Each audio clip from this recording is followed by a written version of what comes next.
Qwertykeys is finally about to release his TKL, the QK80, but this time they're offering something I've been really pushing to see. This. Notice anything missing? Yep, an option to get a PCB with no flex cuts. Praise the Lord! Let's take a quick dive in and check out the QK80 and then compare the difference between having flex cuts and not having them. A quick note from my Clackbait fam. Your consistent support has meant so much to me. All the people subscribing, liking my videos, and putting comments in there all really help. But did you know that watching the whole video in its entirety is what really pushes a video on YouTube? So if you have a content creator on YouTube that you love watching, please do them a solid and watch the whole video through. Okay, enough of that. Hit the B-roll.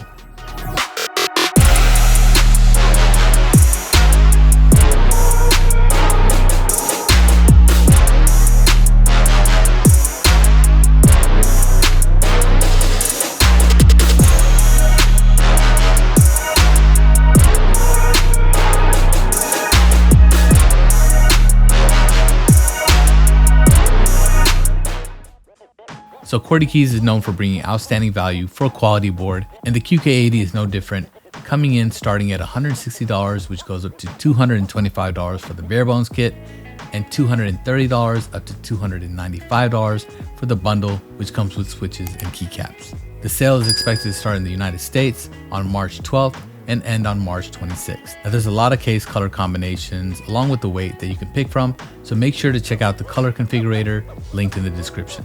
Now included with the kit, you get the QK80 top and bottom case with the stainless steel external weight and the stainless steel internal weight, a plate of your choice.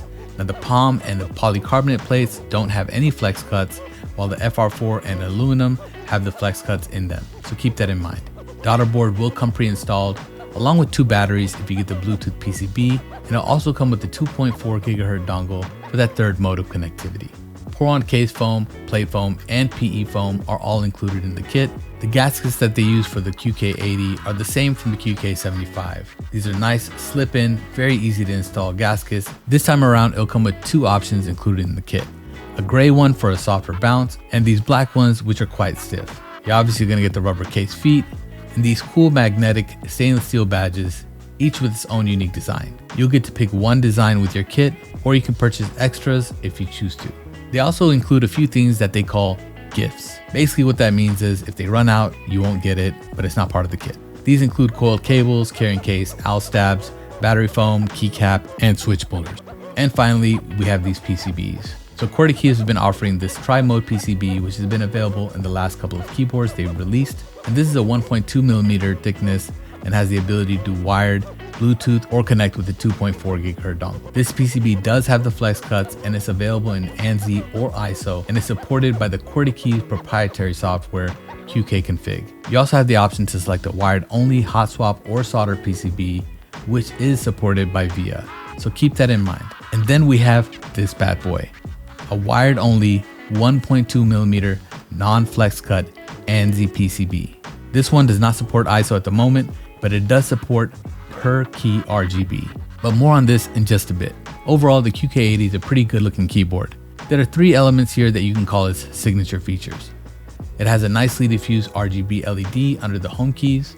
On the bottom side of the keyboard, there's this really nice curve, which is the kind of detail you don't often find in a custom keyboard below $200. And then there's these little magnetic badges that add a little bit of flair to the bottom. These remind me a lot of the Matrix Lab style badges, and it would be really cool to see Qwertykeys offer some customizability to these in the future. Overall, I'd say the QK80 is a solid looking keyboard. The typing angle for the QK80 is 7.5 degrees, and fully built this board comes in at about 4.79 pounds. Typing feel wise, the board has a nice soft bounce to it. I used the gray gasket since I personally like a softer feel, and it felt really good. The gaskets are PCB mounted, so there is an option to go plateless if you go with a soldered PCB. But overall, I'd say the QK80 is very similar to the QK75 in the typing experience department. Now moving on to sound, and this brings me to the non-flex cut PCB. Yeah, let's do this. So why no flex cuts? Well, for a while now, me and many other content creators have been talking about the effect flex cuts have on the overall experience, specifically on how it deals with sound. The flex cuts do make the overall sound experience thin due to some of the sound penetrating through the PCB's flex cuts and not transferring back to your ear canals. There are many ways to do flex cuts, and I found that Qwertykeys' stepped style of flex cuts isn't a serious offender, but I still wanted to put it to the test to see what kind of sound difference we can get if all things are equal, and if it drastically affects the typing feel as well. So what I did to test this is use the exact same configuration for both builds. I use a palm plate because A, it's one of my favorites, and I wanted to see if not having flex cuts really limits the typing feel. Also, I was sent the Owl Labs London Fog switches with this keyboard, but to get a more accurate story, I decided to use non-long pole switches, since long pole switches tend to hide some of the sound deficiencies of a keyboard. Basically, they're flex cut PCB's best friend. So I used Gateron Cap V2 Golds, which are lubed and filmed. And finally, I decided to go with zero foams, so it's just the keyboard talking back to me. Now, quick note, all tests were done within 30 minutes of each other in the same environment, same exact mic placement, and the gains were not adjusted at all. Let me know if you can tell the difference between them. Take a listen.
Yeah, so to my ears, there was quite a big difference in the sound between both of these configurations.